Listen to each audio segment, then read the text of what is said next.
Our engine generates power from the expansion of compressed air in a contained cylinder with the help of fuel. That is why it's called as an internal combustion engine. Before getting into the working, let's see the main parts involved in the working of an engine. First, the crankshaft. This is the part which converts the linear motion of the piston to a rotational force. Next, the pistons and the piston rods. The pistons will be pushed down by the expansion of compressed air, and turns the crankshaft. And the valves, which controls the flow of air and fuel into the cylinders. These valves are driven by the intake camshaft, and the exhaust camshaft, and the camshafts are driven by the crank itself, using a timing belt.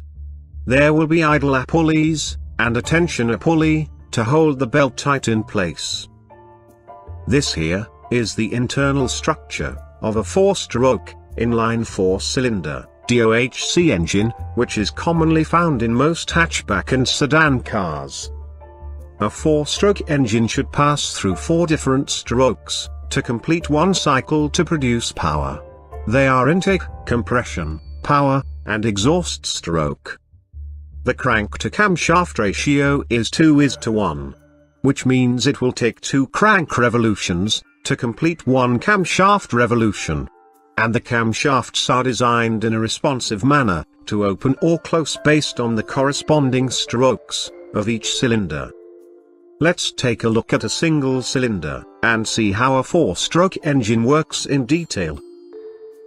In order to ignite the air-fuel mixture, a spark plug is used. This will ignite the compressed air-fuel mixture, with the help of an electrical spark. We will take it down by each stroke. The intake stroke. The inlet valve opens and the downward movement of the piston creates a suction. This pulls the air-fuel mixture into the cylinder. Once the air-fuel mixture is in the cylinder, compression stroke begins compressing the mixture. At this time both inlet and outlet valves stays closed. At the end of compression stroke, the air-fuel mixture is ignited by the spark plug. The explosion exerts pressure and pushes the piston down. This is the power stroke which produces power to the crank. At the exhaust stroke, the outlet valves opens and the piston pushes out the burned gas. The cycle starts again from intake stroke, keeping the engine running and produces power. For a carburetor engine, the air and fuel are mixed inside the carburetor assembly, and fed to the cylinders. In the case of a fuel-injected engine, the fuel is injected into the intake manifold, or directly into the cylinders. Since only a power stroke produces power, you may wonder how the engine turns continuously. Well, the answer is in the crank itself.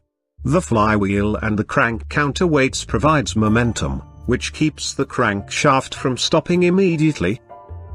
For a 4-cylinder engine, considering any time instance, one cylinder is always in power stroke, which produces more power and less vibrations comparing to a single-cylinder engine. And that is how a car engine produces power in simple